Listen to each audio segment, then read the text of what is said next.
What's going on? Okay.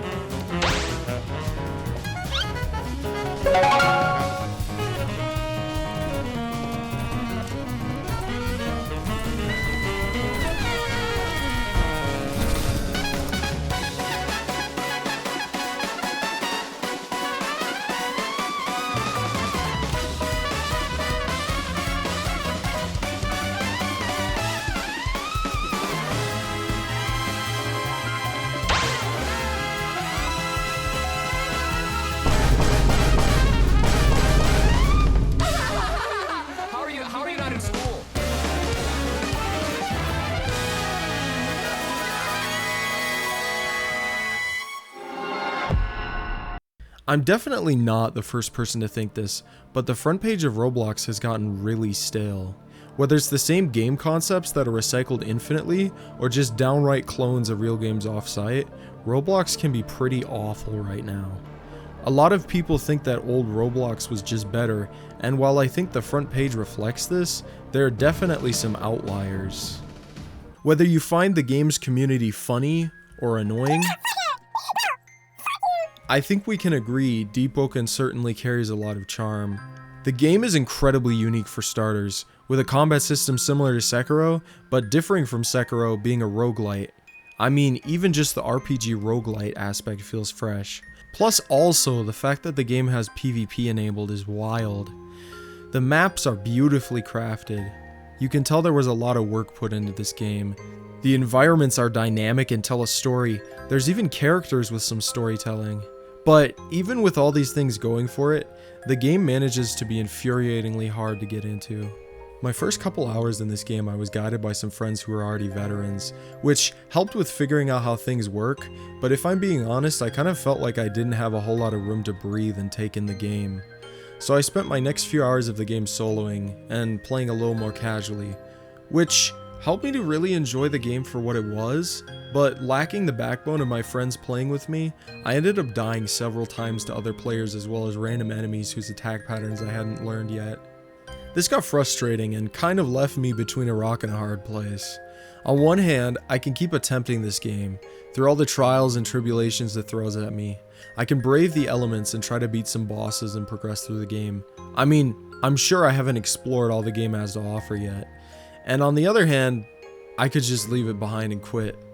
This game is hard as well as grindy, and I think whether that time and dedication is worth it is left for the individual themselves to figure out.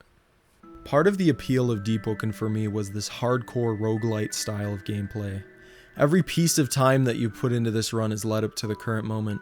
Every mistake is crucial, and once you've messed up big enough, all you've earned from that run is a couple of items. Well, and also the knowledge on how to play better in the future.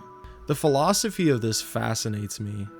A simple you fell in battle and everything's over. Most roguelikes and lights have this, but what separates Deepwoken from other roguelites is the time sink. The hours spent on the character kind of make the loss more real. All items, mantra, everything gone. The character is dead now, lost to time, only in the minds of those who met them. For humans, death is a concept we are always trying to escape, but also always romanticizing. The sheer absoluteness of it both fascinates and terrifies us. Death gives meaning to life, but simultaneously is literally the death of us. Video games each treat death pretty differently. For example, the game Soma explores this more explicitly, expressing that life without death can be torture.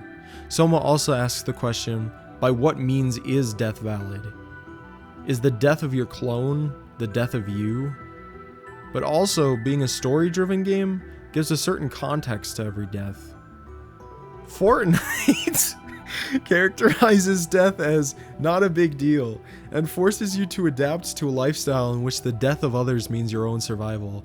But honestly, Fortnite downplays death so much so that it doesn't feel like real death. It's only death by name. Deepwoken is somewhere around the middle. Death isn't as real as it is in Soma. You aren't losing someone, real or fake. For the average emotionally mature human, in Deepwoken, death isn't sentimental, it's material. It's definitely a lot more severe to lose a character in Deepwoken in Fortnite, but it doesn't move you emotionally. I should also probably mention, dying in Deepwoken alone doesn't reset your character. When you die twice, you go to a realm called the Depths, and when you die there, it's over. There's also ways to gain back the second life. But still, even with second chances, I fall into this love-hate relationship with the deaths in Deepwoken. The concept is fascinating, but the execution feels less than ideal, especially with PvP enabled. Like, people already find FromSoft games hard. Imagine that, but if you die 3 times, you have to restart. And spending 10 to even 100 hours on a character, only to lose it all to something stupid. I really want to like this game. Death is fascinating, and most people just prefer not to think about it. And I don't know if I've ever heard of a game exploring it in the way Deepwoken does. But to be able to enjoy it, you'd have to get past the vicious players, servers straight from the depths of Roblox ping hell, and scaling so frustrating, sometimes it feels like I'm just sitting around banging rocks together just to learn simple combat. Sure, video games don't have to be fun. Games can be an art form, but for me to complete your art form, I have to find it engaging. And with Deepwoken, it feels like I'm constantly at the cusp of finally making some progress, but I get killed right before I can reach it. There's a lot of things I really like about the game Omori. I love the soundtrack. I love the character designs and personalities. The environments have so much thought put into them. The story is brilliant and honestly made me cry a few times.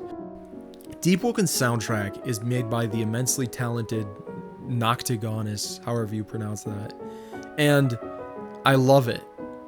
It enhances the game's experience so much, and the environments in Deepwoken also have a rare amount of detail for Roblox games, to the point where the world feels pretty meticulously crafted. Both Deepwoken and Omori are hard for me to get up and actually play. I mean, I think Omori's combat system is terrible. Sure, it's bubbly and looks great, but the amount of grinding required for some of the bosses is ridiculous. Now, granted, this idea stemmed from only figuring out I can equip different skills on characters around 20 hours in, but still, there's this general tedium and repetition that I really don't care for. Deepwoken has a pretty solid combat system on the other hand, but it's so hard to get better at, to the point I'm stuck in this grind similar to Omori. And to me, the Omori combat system has been something that I've powered through for the sake of experiencing the story firsthand, rather than watching some YouTube guy play through the game. And I'm so glad I have, but I'm not sure I want to do the same for Deepwoken. Especially as far as time commitment goes.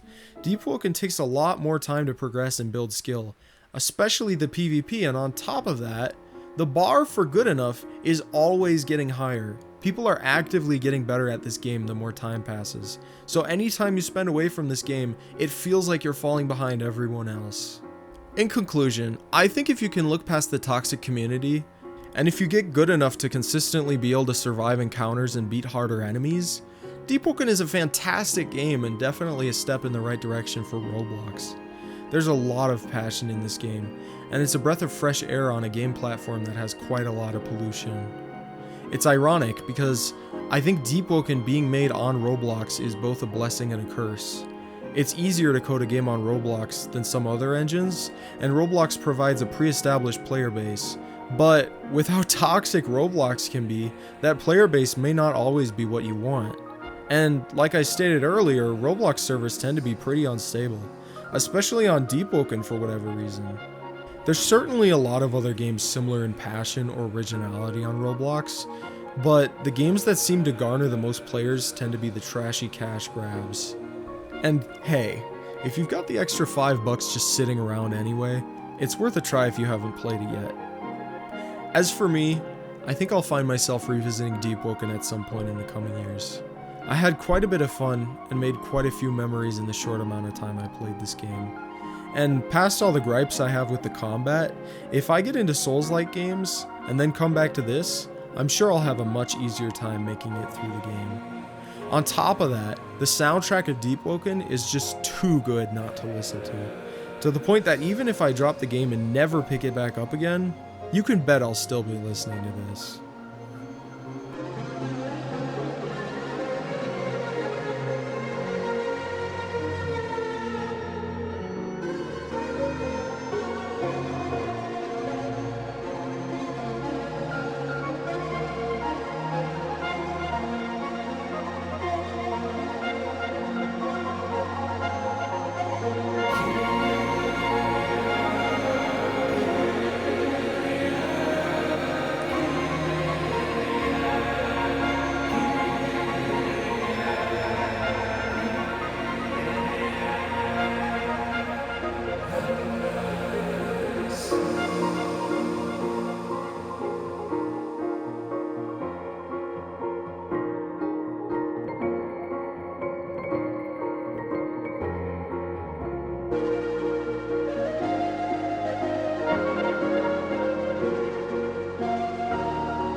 these hoes don't want a solution. They just want someone to talk to, which led to the dehydration of the manatee itself, leading to the pouring of water on the manatee in order to